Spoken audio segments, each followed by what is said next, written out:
All right, hello and welcome. Thank you all again for attending today's session. My name is Joe Lee, and I, along with my colleagues, Jasmine Shoemaker and Lorraine Ojo Ohukwari, founded the UMBC Library's AI and Privacy Symposium. On the heels of the successful AI Privacy and Ethics Symposium of April 2024, we're back with a new iteration. This fall's title is Exploring the Gadgets and Gizmos in Your AI Toolkit. This semester, our speakers will highlight various topics ranging from Google Gemini and its integration into UMBC platforms to the broader legal implications of using generative AI and much more.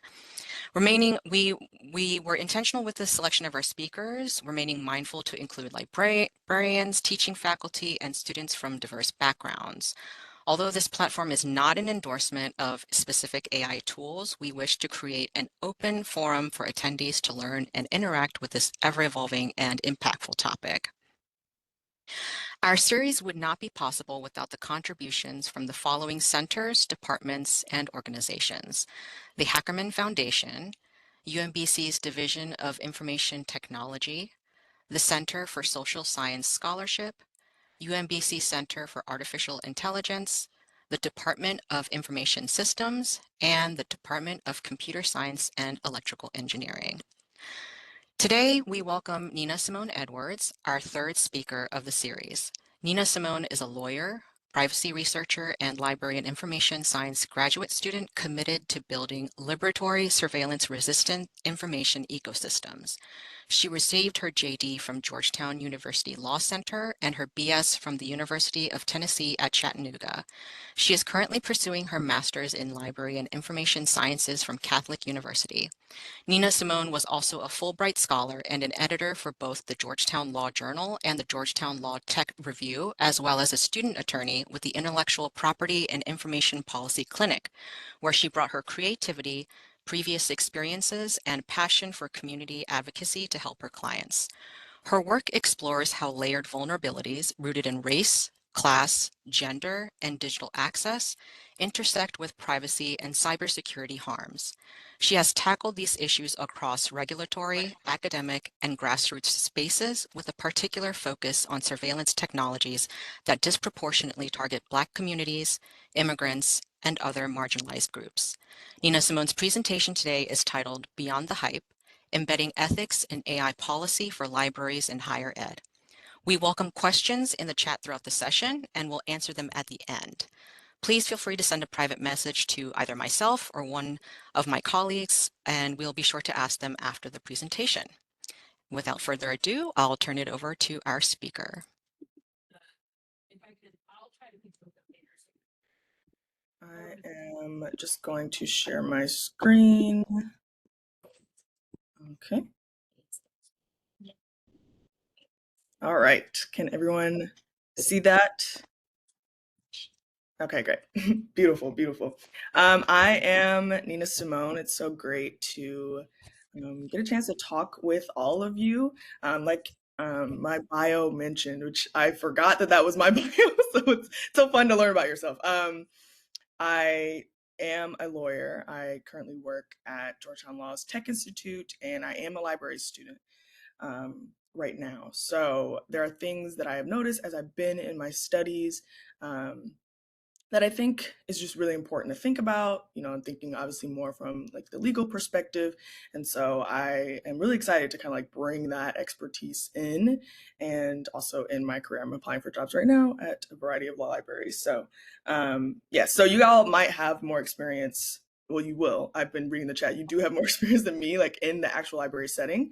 And so, as we talk at the end, I think it'd be great to, kind of think about how we can actually embed a lot of the things that I'm going to be talking about in your practice. So a few other caveats before we start. I'm going to talk a lot about chatbots. That doesn't mean that all AI is is a chatbot. It's just a really easy way to think and talk about AI.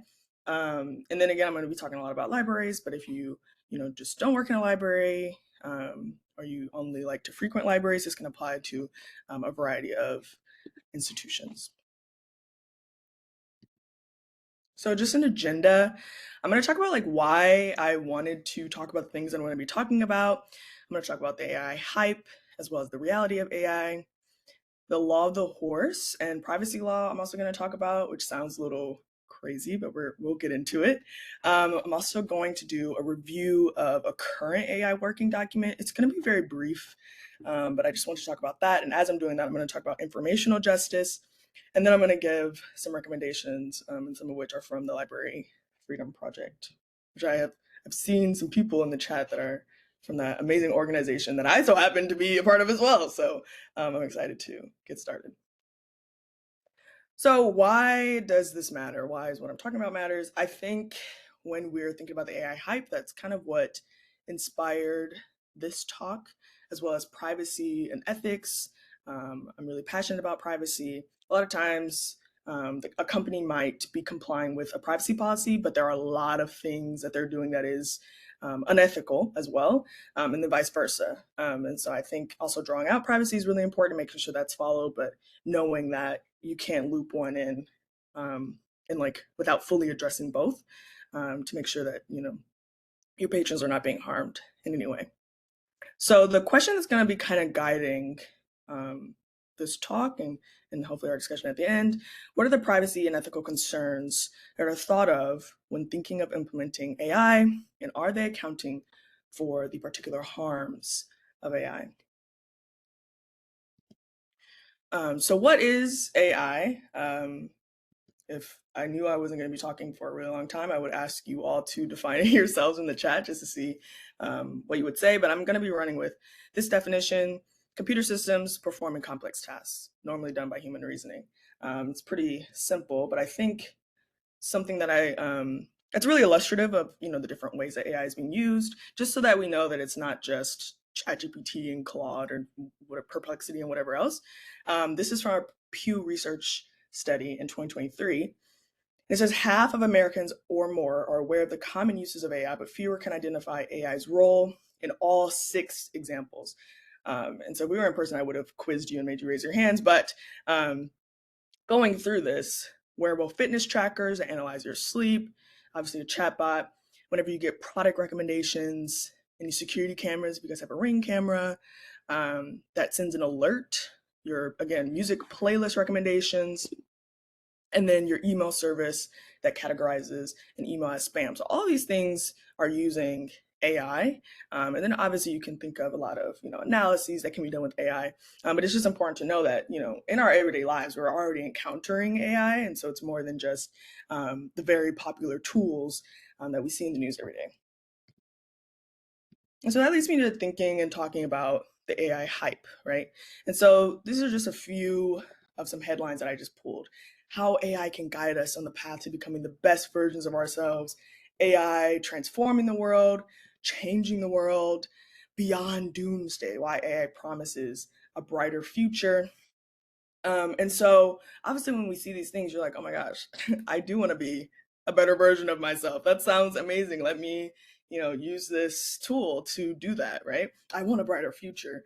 And so when we are kind of inundated with only discussions about AI and how great it is, we can kind of buy into these promises, but the reality of it are things like this. So there was an AI chatbot that encouraged business owners to break the law. So this was a chatbot that the city was using, and it was like, okay, you can ask this chatbot questions about particular laws, how to operate your business, how to start a business.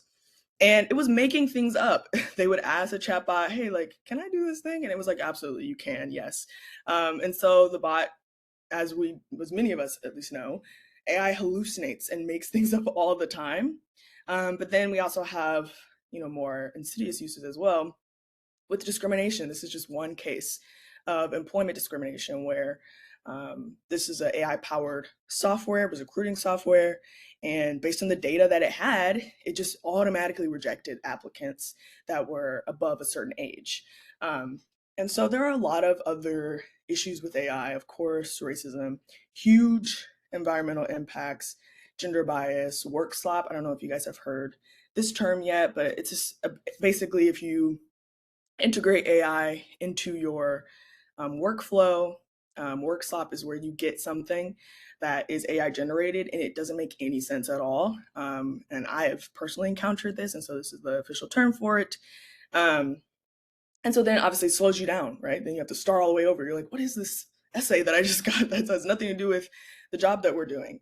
And so that's, happening more and more. And then surveillance, right? So AI makes surveillance a lot more efficient, makes it faster. You don't have to. I'm sure you've all seen, like, on TV at least, where they're like, "Oh, we had a robbery. Let's check the CCTV cameras." And then they like sit there and they like go through the CCTV cameras, but you don't have to do that anymore because AI makes all of that way faster with the facial recognition technology and the it's just ability to go and analyze things in a faster way. And so then we have headlines like this where it's threatening democracy, and that's a little bit part of the work that I'm also doing. So I really like this quote. There's ample evidence of the discriminatory harm that AI tools can cause to already marginalized groups. After all, AI is built by humans and deployed in systems and institutions that have been marked by entrenched discrimination, from the criminal legal system to housing to the workplace to our financial systems. Bias is often baked into the outcomes that AI is asked to predict.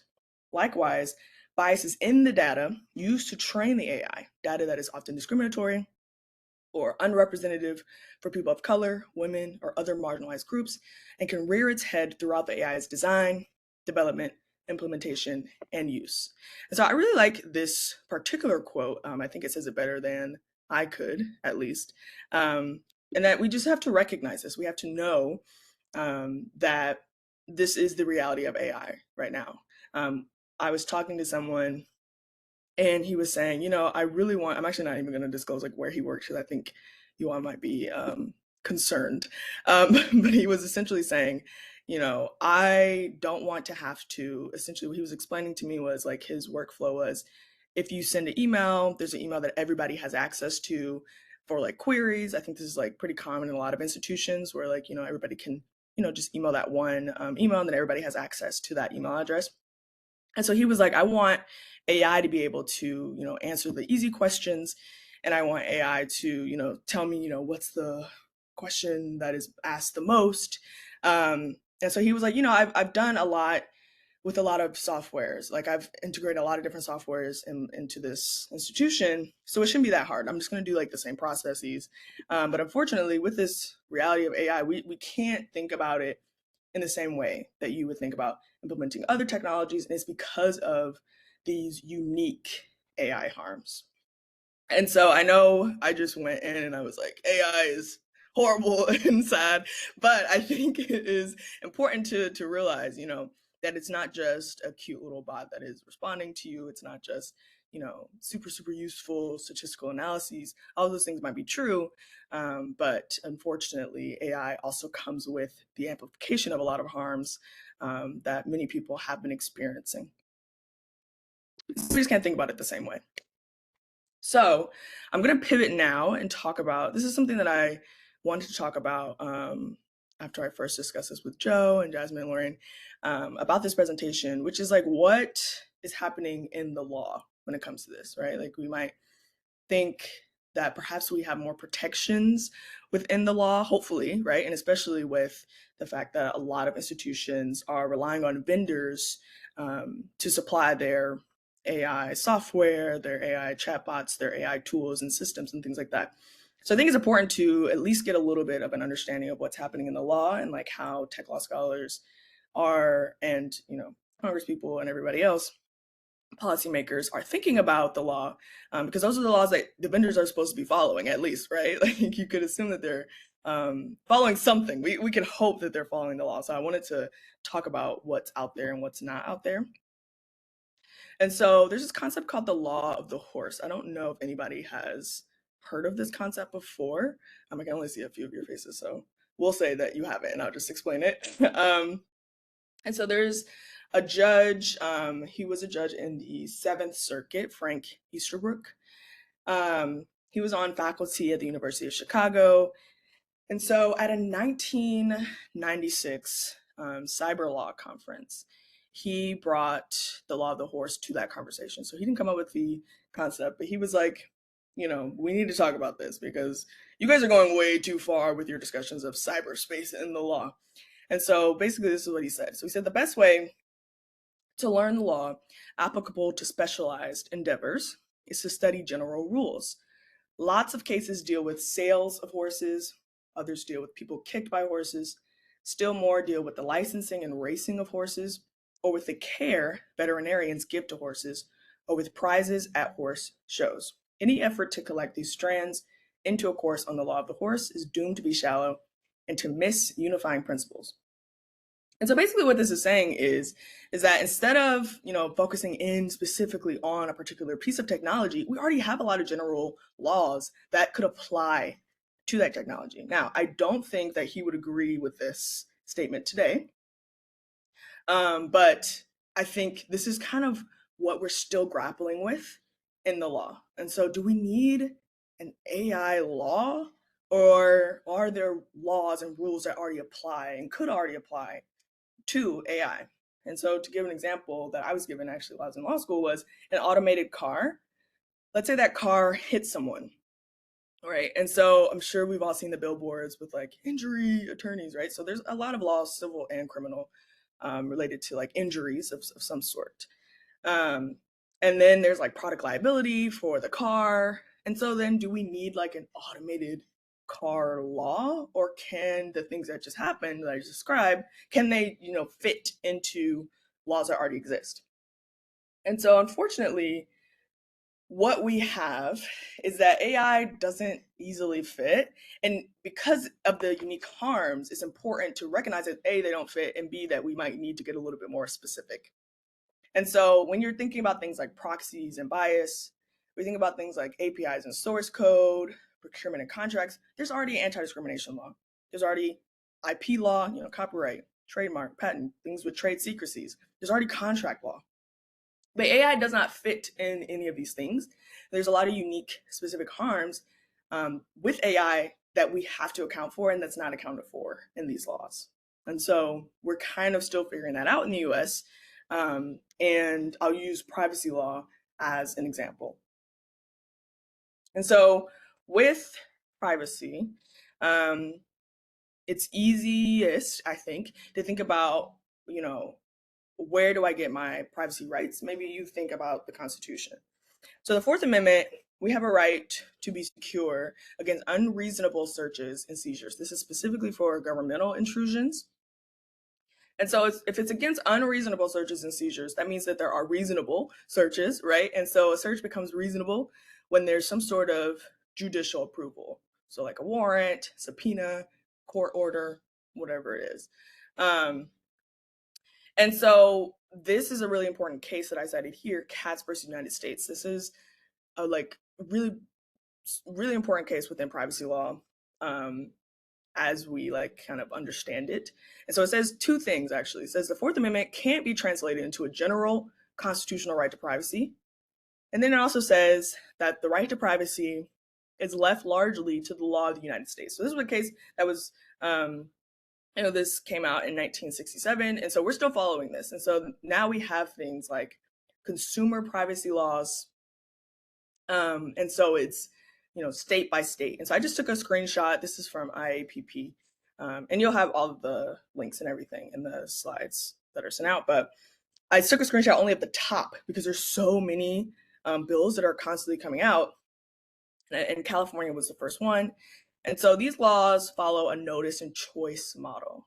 And so this means that companies have to disclose data practices and give consumers the option to consent and to opt out. So that might sound really good. Like I want choices, right? I want notice, I want to know things, and I want to be able to say yes or no. But that means that all the burden is on us as consumers. So I have to, and maybe it's just me, maybe I'm the only one who does this, but scrolling through those long terms and conditions, come on, finish. I accept. No one has time. And there's actually been studies to show that most of us do not read those things. I only read them if I have the time and the energy. And so we have to figure out all these complex privacy policies. We have to understand the data flows. We have to manage dozens of opt-outs. I just read recently that LinkedIn was using our profiles and what we post for their to train their AIs and models that they're creating. And so if you didn't know that and you're on LinkedIn, you can go opt out of that. And then I heard the same thing about Twitter a little bit ago. I don't even use Twitter, but I was like, let me figure out how to log in so I can go and say, no, I want to opt out of this, right? And so that's what we have to do. We're constantly having to battle this because of this model. And to contrast, and of course, Europe, the EU, no one's perfect, right? I'm giving this example. There are still data privacy issues, but the difference is that data protection is a fundamental right in the EU. And so this is like directly from their site, from the European Commission. And so they have the General Data Protection Regulation, and this places the primary responsibility for privacy protection on data controllers and processors. So you can think about that as like the companies. And so that's different than what I just said that we have, right? We have it, the primary responsibility is on us. I have to read everything and I have to say yes, no, yes, no. But in the EU, they place the primary responsibility for privacy protection on the companies. And so, like I said, nothing's perfect. There's a little bit more of a culture of, focusing and caring a lot about privacy than there is in the US. And so because of that, I do feel that Europeans feel like they have a little bit more privacy right, and they actually do. They have more rights regarding privacy than we do, even just on paper. And I don't know if you guys have ever traveled to Europe, but whenever I see their privacy notices, I'm like, oh, beautiful. I don't have to do this myself. Like it's on the company. And so it's more of a proactive approach than a reactive approach, which is really important. And the reason why this is important is going back to the AI companies themselves, right? So I recently read a study. A library was seeing what it would look like to integrate a chatbot. They were relying on ChatGPT as the foundational model. Um, so sorry, I accidentally read the chat and I got curious, but they're relying on ChatGPT as their foundational model. And I was like, this is really interesting. I wonder what they thought about the privacy implications. And so I got to the bottom and they were like, oh yeah, we didn't do that part. We actually did not adequately address the privacy implications. And so that's going to be for the next study. And so they used ChatGPT, and I'm like, okay, that's fine. But only up until recently was ChatGPT even caring about the privacy of our data. So after public concern, they said, hey guys, we fixed it. You guys can now change your data controls on ChatGPT. And before, if you were not a paying user, then it was pretty much automatic that your data could be trained, could be used to train their OpenAI models. And so only after public concern, there were a lot of articles that came out, and then they fixed it. And so that's that reactive approach that I was talking about. So we don't have the European laws to rely on. And so because of that, you don't know if your AI companies are proactively prioritizing privacy or really any other ethical principle when implementing their technologies. I have tons of stories where ChatGPT was being discriminatory and unethical and a variety of other things. And then, of course, there's still environmental impacts. And so we can't really rely on these companies. And so this means that you could intentionally overlook ethics if you wanted to, which I hope that none of you want to do that. Or you could accidentally overlook them if you are not careful. You could say like, well, hopefully, like in that study, they were like, essentially they were relying on ChatGPT to do the privacy work for them. And then it came out that they were not doing that at all. And so they were accidentally overlooking those ethics because they weren't being very careful. And so now I'm going to shift again. I'm going to talk specifically about we're going to just kind of dive in a little bit to a specific AI policy. So now that we've talked about both the AI hype and the reality of AI, kind of the fact that we can't really rely on the law to do its work, its job, if you will, which is most of what I'm doing research on. But what does it look like when we're actually looking at developing our policies, looking at other examples of policies and working documents? And so this is not me coming for this working group and this working document. I know that they're still doing work. I just want to pick a organization that's well known. I want to pick a working document that I feel like other people might rely on. And so you could look up something and be like, oh, this is a international organization. Like I might use this as an example of what I need to be doing to integrate AI into my workflow. And so this is from the International Federation of Library Associations and Institutions. And like I said, they have this working document from their working group. And I noticed that it was heavily focused on, which is very important, it was heavily focused on the impact of AI on the staff. We do need to know that, right? Like when we're working at a library, how's this going to impact me as somebody who's going to be interacting with this AI? But there are a lot of other people that are going to be a part of that ecosystem that's interacting with AI. And so those things also need to be a part of the strategic response. And so this says developing a library strategic response. And so I assumed it would be also focused on patrons and other people that would be interacting, and it wasn't really. So they did mention ethics. It was, I think, about 4 lines, and they said that we need to apply it ethically, and I think there was like another line in another place, but there were no specifics at all, in the same way that there were specifics in other areas of the document. And so an example was, like I said, they're really focused on staff. And again, that's very, very important. I'm actually saying that they need to add to this document. And so they were like, oh, we need to upskill the existing staff. They asked, what technical and business knowledge do staff need? And I was thinking, like, that would have been a great opportunity to say, what ethical or AI ethics related things do staff need? And so AI ethics, there's a lot of critiques of that term right now.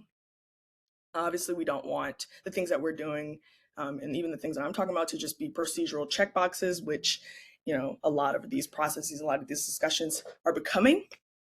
But even if they were to have included additional, specific information about training related to ethics, about accountability roles, things to make sure that it's not just a procedural checkbox and that it is something that's being taken seriously. That could have been added to that discussion very easily. And so ethics can't just be like a one line in your policies and in your strategies. And so a different way to think about ethics, instead of just saying like ethics, one way that I think is really interesting and a little bit different to think about ethics is to think about informational justice. So this was developed by Kay Matheson in 2015. It's essentially social justice that is specifically applied to libraries. So I don't know if you guys have heard about this, but I think it's really useful to kind of reorient the way that we're thinking about ethics. If you think about justice, that's focused on the person as a seeker, as a subject, and as a source of information, that by itself could transform a variety of the policies and things that I've been seeing. And so there's 3 foci: distributive, participatory, and recognitional. Distributive justice, make sure that your information goods and information services are equitably distributed. Participatory, all members of the society should have opportunities to communicate their point of view and even take part in shared decision making. And then recognitional, contents of information that's available within the information environment should include fair and accurate representations of all members of society. And so, like I said, that by itself is amazing. So if we're thinking about implementing a chatbot, is the chatbot prohibiting a patron from communicating their point of view fairly? Were they a part of the decision making to implement that chatbot? Are there fair and accurate representations of the patrons? And so a lot of times with discrimination and bias, that's not there. There's no fair and accurate representations of the patrons.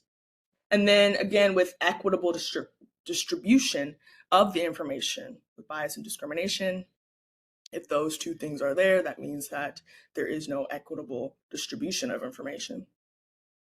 And so I really like this generally, but also I think we could apply it to privacy as well, so that the overall information array is not unfair, inequitable, discriminatory, or disparate data or information practices, so that there's no unfair, inequitable, discriminatory, or disparate data or information practices. And so I'm going to discuss some common privacy concerns, and then I'm going to set them up next to informational justice concerns so that you can kind of see, there are things that we can, that we normally think about, and I'll probably add in some things that we might not normally think about, and then how informational justice easily slots into that so that we can kind of like expand and develop further our way of thinking about ethics. And so here's some common privacy concerns. So with data collection and retention, honestly, a lot of these policies pretty much end with that. They just say like, are the vendors making sure that they're not retaining the data for an unnecessary amount of time? Is there user consent? Is there transparency? So that's pretty much like it for a lot of these privacy policies. But there's also gaps in legal frameworks. Like I said, US privacy laws are really fragmented and they're reactive. And so, is the contractual language kind of filling those gaps? Are there ethical standards? Are there accountability clauses beyond just the legal minimums, which we know is not that great? And then with surveillance and erosion of trust, are vendors tracking, profiling, and making inferences on patrons? Um, Again, with transparency, is there anonymization? And so with surveillance comes erosion of trust because when patrons realize that their data is not being stored correctly or that they're being surveilled, then they probably won't trust the institution.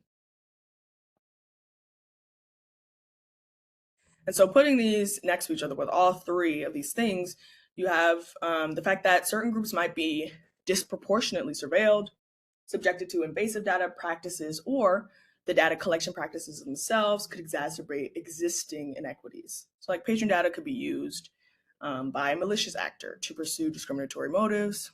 It might be used, even if it's not by a malicious actor, to pursue discriminatory motives. Inference is a really good example of that.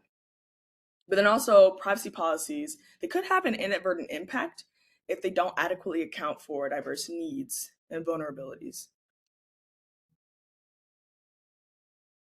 And so if I had to give just two recommendations, just on that IFLA document that I read.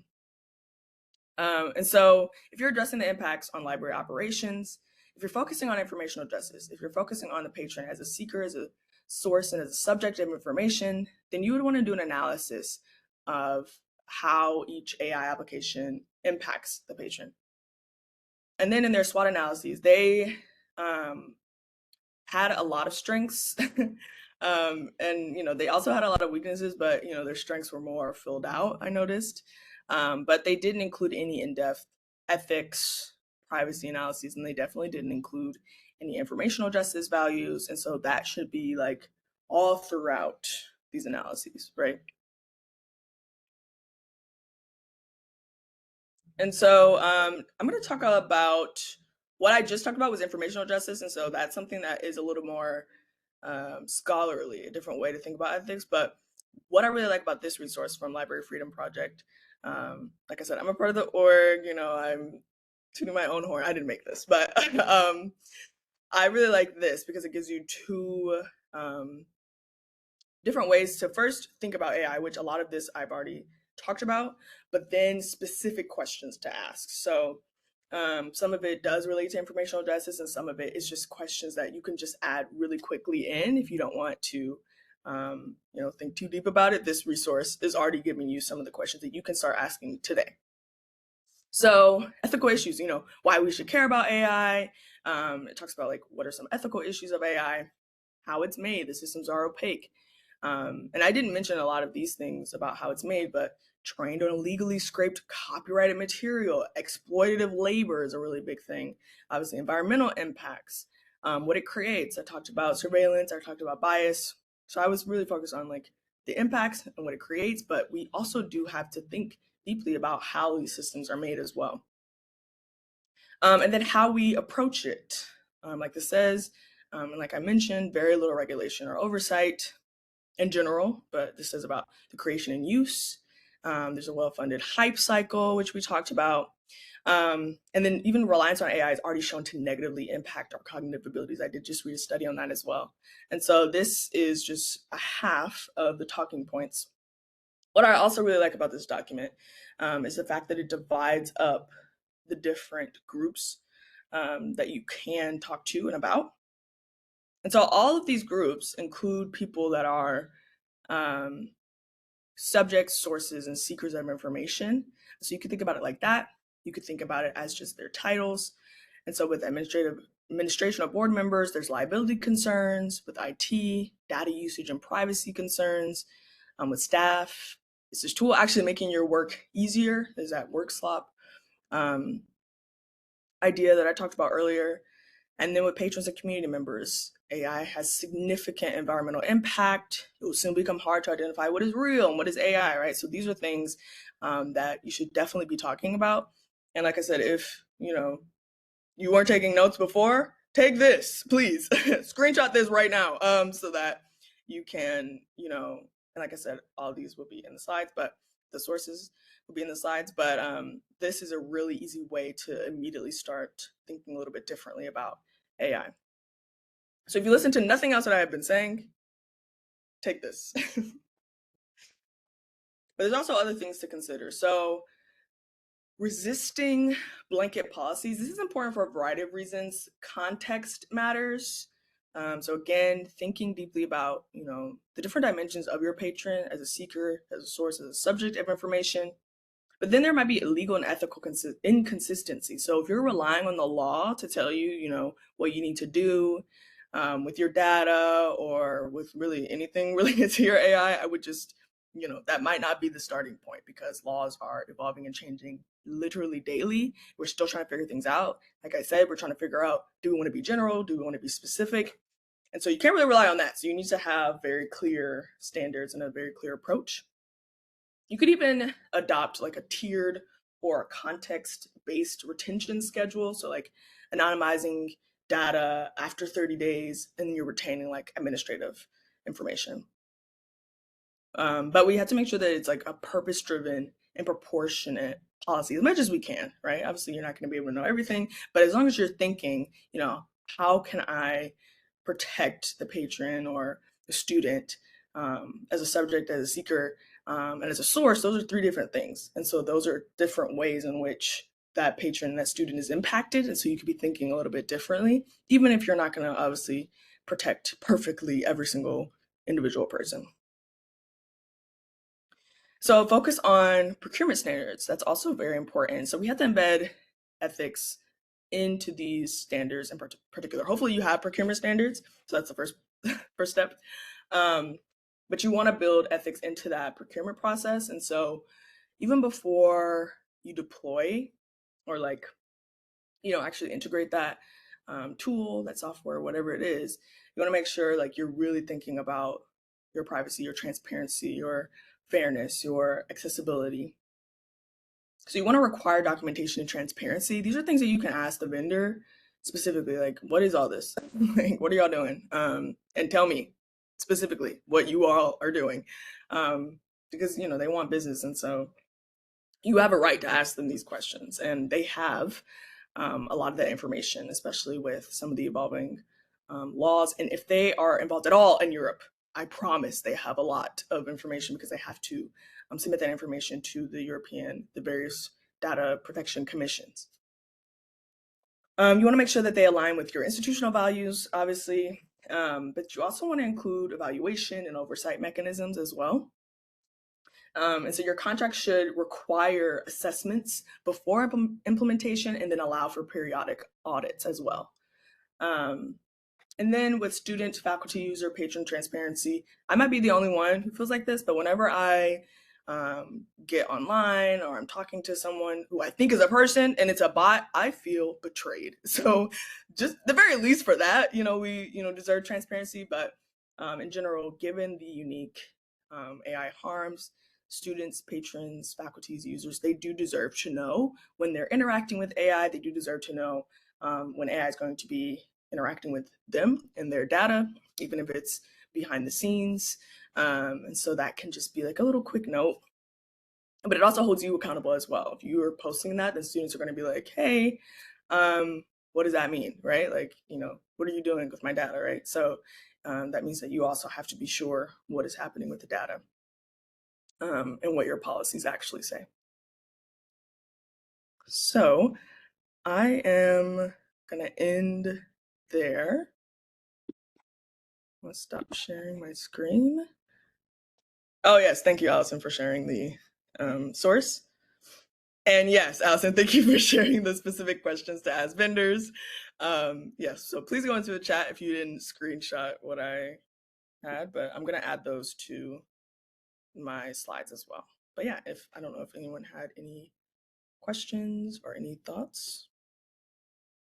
Yes, so thank you so much for your presentation, Nina Simone. Lots of great material, content to consider, especially from the law perspective of AI. Um, if anybody has any questions, please feel free to enter into the chat or to unmute. I think we did have a question earlier about, I believe it was a pre-ChatGPT privacy bot that summarized the terms and conditions, but then I believe they found out that it was AI integrated. And so I was wondering, how much should folks rely on these kinds of platforms where they claim to summarize privacy standards and regulations, but it's AI powered? What kind of, I guess, what would your take be from like a legal standpoint on taking looking into those kinds of sources? Yeah, I have sad news for you.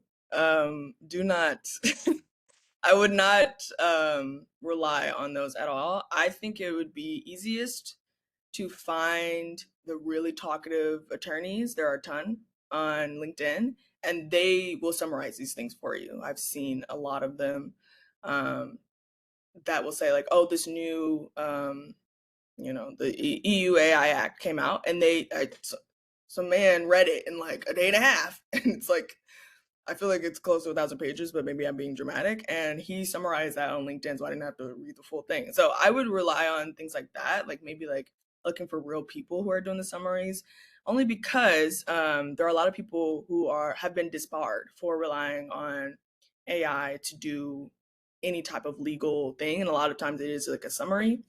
When we're thinking about these tools, what they do is they take, unless it's like a specifically legal tool, which a lot of you probably won't have free access to, and I'll get back to the legal tools in a second, but unless it's a specifically legal tool, then it's going to be taking information from a variety of sources. And so, what could happen, of course, each answer is different, but what could be happening is that it's summary, it's taking like what you actually wanted to summarize, and then like it has like a Reddit user's input as well. And then that's a part of the summary, like the summary that you get, because it's just taking information from a wide variety of sources.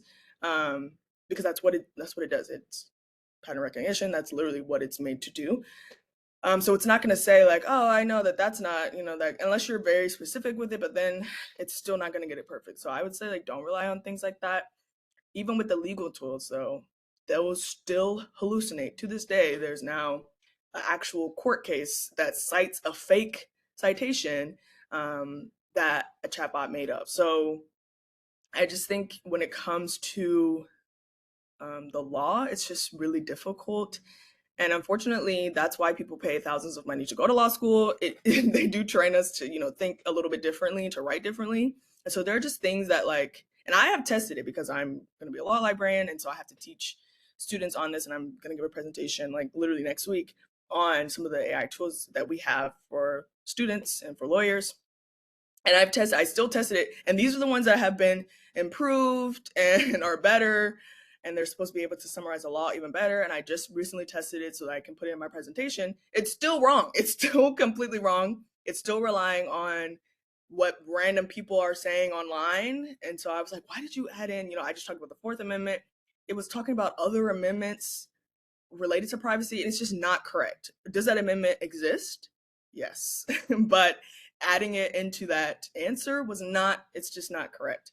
And so that's even with the specifically illegal tools, is the only thing that it's supposed to be trained on is the law, not even, and so it's still based on, what other lawyers might have said as an opinion, because, we do a lot of talking. And so it's still incorrect. So I just wouldn't trust it fully. So I would try to find like there's like a lot of newsletters. There's this lady, I think her name is like Louisa, starts with a J, I think. Javarski. Yeah, that's not her last name. I'm gonna try to find it, and I'll put it in my slides as well, since you asked this. But she does a newsletter she sends out, and it's all about AI. So if you're curious about that, and she does a lot of like legal analyses. So I would rely on things like that from like real people than anything else. Thank you so much for sharing your answer. And just a reminder for folks, we will be sharing the recording and the slides as well as resources after. So we'll be sure to grab that link to the newsletter that Nina Simone just mentioned, and we'll be sharing it out the following day. So moving right along, the next question in the chat, do we follow citation rules and transparency when using AI, even for something as small as quote unquote, check my email for a professional tone, or quote unquote, this email has been written with assistance from AI. So do we need to cite those like minute, I guess, executive functions that some of us might rely on with AI?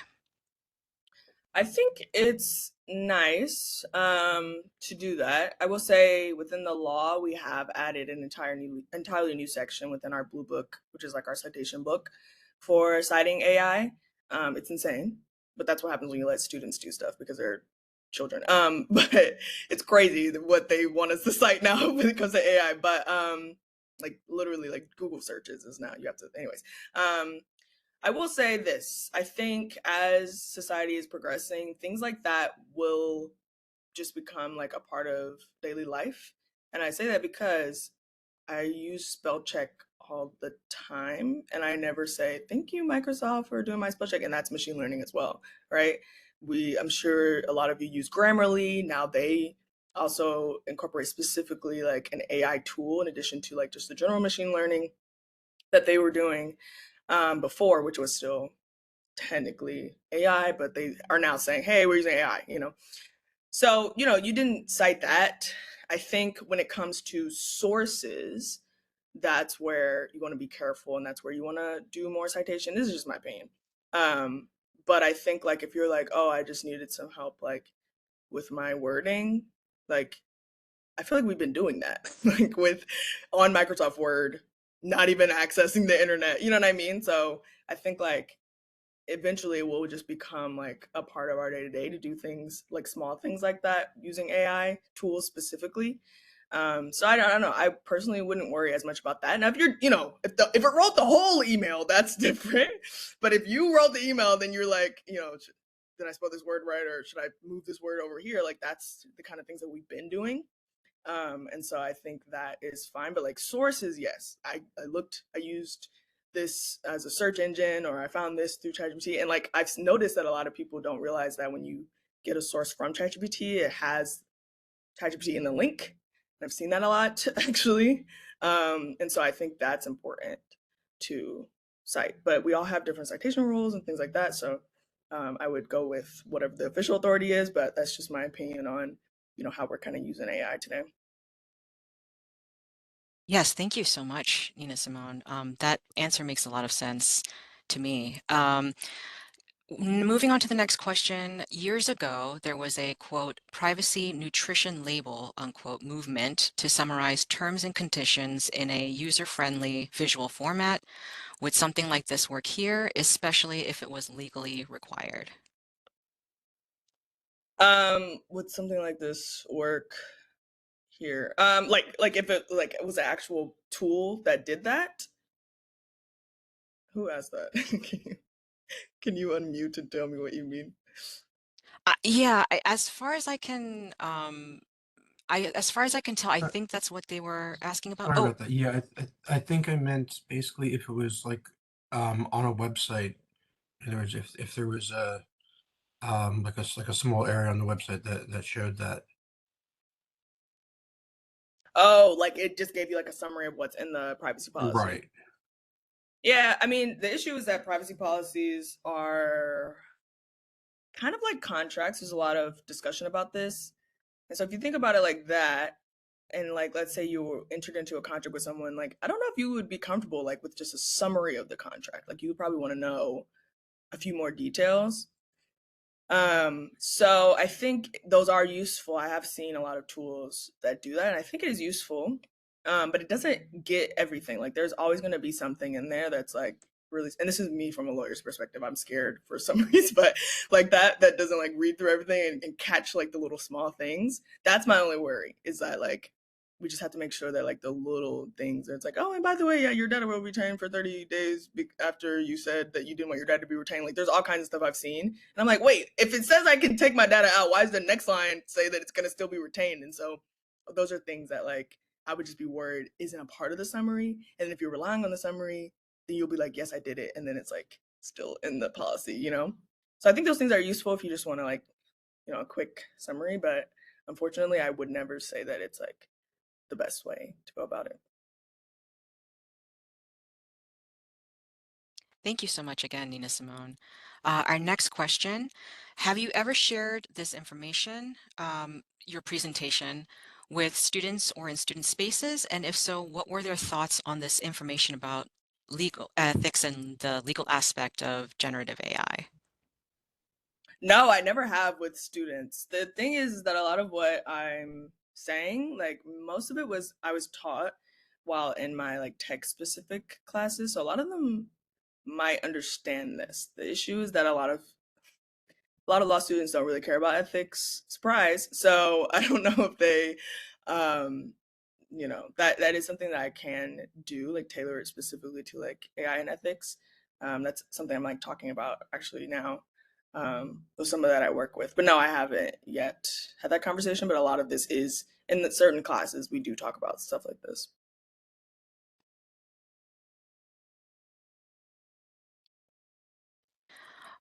I would love to see your presentation content and a lot of what you talked about in terms of ethics and policy in more student spaces. I think students would really benefit from learning from this. So thank you again for sharing in our space.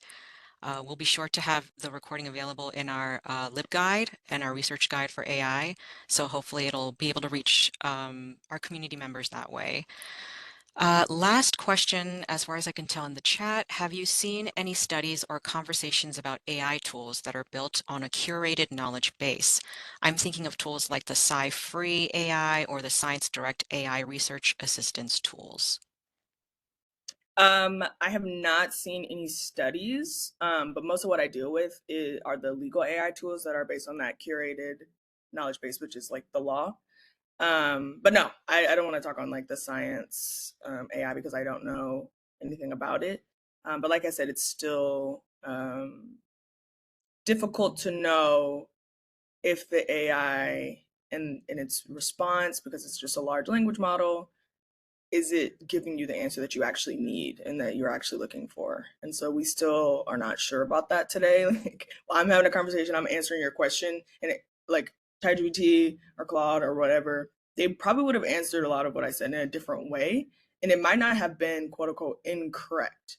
But there's just things that like we are still able to do that is beyond the capacity of these tools, and so yeah, but it might be different in the scientific space. So I don't know. I haven't read those studies, and I'd be interested to look into it.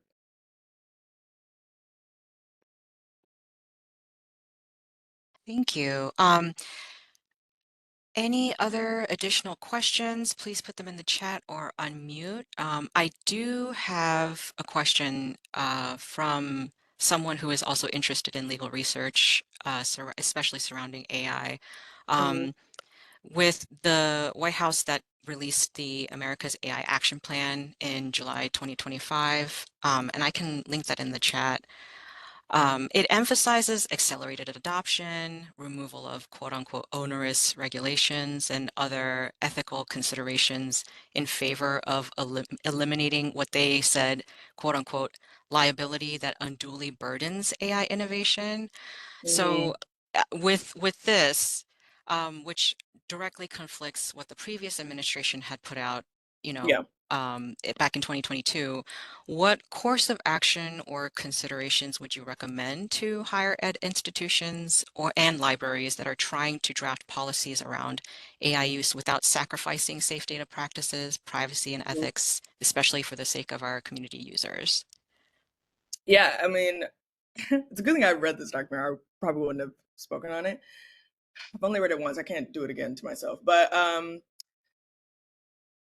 I think a lot of institutions are using AI. What they don't want to happen is they don't want to stop innovation, and they don't want to stop the development and the deployment. By integrating ethics, you're actually not doing any of those things. I think it's impossible to stop the use of AI. Students are definitely going to be using AI. And so you're actually not stopping the students from doing that. You're showing them, hey, let's think deeply about ethics. Let's think about, where this came from. Maybe, we're partner. I noticed some institutions are partnering with certain companies. And so they have a little bit more of a hand in how to embed ethics into that integration. And again, you're not stopping innovation. You're not stopping, AI from being used and built and people from dying or whatever. None of that is really stopped because AI is still being used. But you're able to say, like, and there's already examples of this, so that means that, like, I'm hoping that more institutions take more of a stronger stance in this. But you're able to say, okay, we're not stopping AI, we're not stopping innovation, we're not stopping these tools from being used, but if we're going to use them, we're going to make sure that we're doing it in the best way that we can. So that's how I would respond to that very interesting document, which I never mind where I recorded. Yeah, so yes, that is what I would say. None of what I said is, like, throw away everything related to AI. I think that's impossible, especially with students. Like, every single student came into law school this year and they were like, what do we do with AI? Like, I'm using it. And so it's like, it's impossible. And now when they go out into their jobs, their companies are going to have it. Their law firms are going to have it wherever they end up working. Like, we can't, like, fully stop the acceleration. But I think that's why it's important to, like, really think deeply about ethics, and make sure that while we're thinking and talking about AI, that we're also in the same way saying, oh, make sure that this has accountability roles, make sure we're thinking about this, with discrimination, make sure we're thinking about this. And so that's really the only way that we can counter that. That is an excellent response. And I think if there aren't any additional questions in the chat or any other additional questions from our participants online, I think that's a great way to wrap up the session for today. Again, thank you so much, everybody, for joining us, for your time. Thank you so much, Nina Simone, for your great presentation. To continue supporting future symposia, please reach out to members of this group. That's myself, my colleagues Jasmine Shoemaker and Lorraine Ojo Ohakwari, to offer support, monetary support, recommendations for future speakers and topics. We also greatly value your feedback, so please be sure to fill out our feedback form, which we will link in the chat. Give me 1 second. There it is. All right. We hope to see you back here next Wednesday, October 22nd, for our next speaker, Jennifer Posada's presentation, Making Sense of Data with AI, Lowering Barriers, Expanding Who Participates. And I will also go ahead and link the information to her presentation in the chat as well. Thank you again. I will go ahead and stop the recording.